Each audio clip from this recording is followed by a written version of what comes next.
Hi అండి. అందరూ ఎలా ఉన్నారు? బాగున్నారా? నేనైతే చాలా చాలా బాగున్నాను. ఈరోజు వీడియో ఏంటి అంటే, పిల్లలకి మనీ సేవింగ్ బాక్స్ ఈ ప్రోడక్ట్ అనేది ఒకటి తీసుకున్నాను. ఇదైతే చాలా చాలా బాగుంది. పిల్లలు కూడా ఇంట్రెస్ట్‌గా దాచుకుంటున్నారు డబ్బులు దీంట్లో.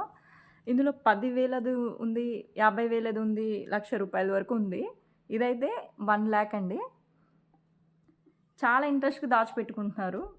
వాళ్ళకిచ్చే పాకెట్ మనీ గానీ, వాళ్ళు కొనుక్కునే డబ్బుల్లో నుంచి గానీ 50, 100 అలా తీసి దాచుకుంటూ వాళ్ళకి కూడా ఒక ఐడియా వస్తుంది. ఎలా దాచిపెట్టుకోవాలి అని, మనీ సేవింగ్స్ చేసుకుంటే ఏంటి అని ఫ్యూచర్‌లో అనేది వాళ్ళకి కూడా చెప్పినట్టు ఉంటుందని జెప్పేసి ఇది తీసుకున్నాను. ఇదైతే చాలా బావుంది.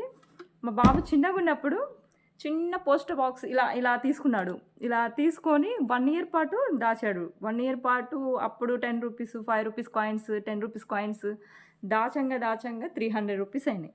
ఈ రూ. 300తో ఫస్ట్ టైమ్ మదర్స్ డే రోజున మమ్మీకి తెచ్చిన గిఫ్ట్ ఏంటంటే ఈ టెడ్డీ బేర్. ఇదిగో ఈ టెడ్డీ బేర్ తీసుకున్నాడు. ఈ టెడ్డీ బేర్ రూ. 100 పెట్టి ఈ టెడ్డీ బేర్ తీసుకొని నాకు గిఫ్ట్‌గా ఇచ్చాడు. వాడికి మనీ సేవింగ్ చేయాలంటే చాలా ఇష్టం. అందుకని చెప్పేసి తర్వాత థర్డ్ క్లాస్ చదివేటప్పుడు ఐరన్ బాక్స్ ఒకటి తీసుకున్నాడు. చిన్నది మనీ సేవింగ్ చేసే బాక్స్ డీమార్ట్‌లో కొన్నాడు. అదొచ్చేసి దాంట్లో జమ చేశాడు. 3,200 దాకా జమ చేశాడు. అదేం చేశాడు అంటే వాళ్ళ పెద్దన్నయ్య బండి కొనుక్కుంటుంటే ఆ బండికి వీడి వంతు హెల్పింగ్ చేశాడనమాట. 3,200 అంతవరకు అయిపోయింది. ఇంకా 2 మంత్స్ నుంచి పాకెట్ మనీ లేదు. దాచుకోవట్లేదు. అందుకని చెప్పేసి వాడే అమెజాన్‌లో చూసి ఈ ప్రోడక్ట్ అనేది బుక్ చేసుకున్నాడు.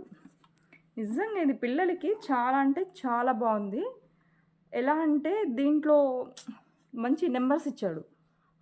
250 రూపీస్, రూ. 50 ఇలా. మనం ఈ రూ. 50 వేసిన తర్వాత దీన్ని మార్క్ చేసామంటే అట్లా అట్లా మార్క్ చేసుకుంటూ వెళ్తుంటే మొత్తం 1,00,000 వరకు అవుతది. ఇంకా అది వాడు 1 ఇయర్ గానీ, 2 గానీ, 3 గానీ ఎన్ని ఇయర్స్ వరకు జమ చేస్తాడో చూద్దాము అని చెప్పేసి తీసుకున్నాను. వాడికి చాలా ఇంట్రెస్ట్ అనమాట. డబ్బులు దాచిపెట్టుకోవాలి అంటే. ఓకే. ఇదైతే బావుందనుకుంటున్నాను. చూడండి పిల్లలకి ప్రతి ఒక్కరి పిల్లలకి తీసుకుంటే ఇది చాలా బెటర్ అండి. చాలా అంటే చాలా బావుంది. వాళ్ళకి ఇంట్రెస్ట్ కూడా వస్తుంది. మనీ ఎలా దాచిపెట్టుకోవాలి, ఇంట్రెస్ట్ కూడా చాలా పెరుగుతుందనమాట. చూడండి మీరు కూడా ట్రై చేసి చూడండి. ప్రతి ఒక్కరు పిల్లలు ఇలాంటిది ఒకటంటూ ఇంట్లో ఉంటే వాళ్ళకి కూడా తెలుస్తది. ఓకే. వీడియో అయితే అయిపోయిందండి. బాయ్. లైక్ చేయండి, కామెంట్ చేయండి, షేర్ చేయండి. అన్నిటికంటే ఫస్ట్ సబ్స్క్రైబ్ చేసుకోండి. ఓకేనా? నా వీడియోస్ మీకు నచ్చితే సబ్స్క్రైబ్. బాయ్.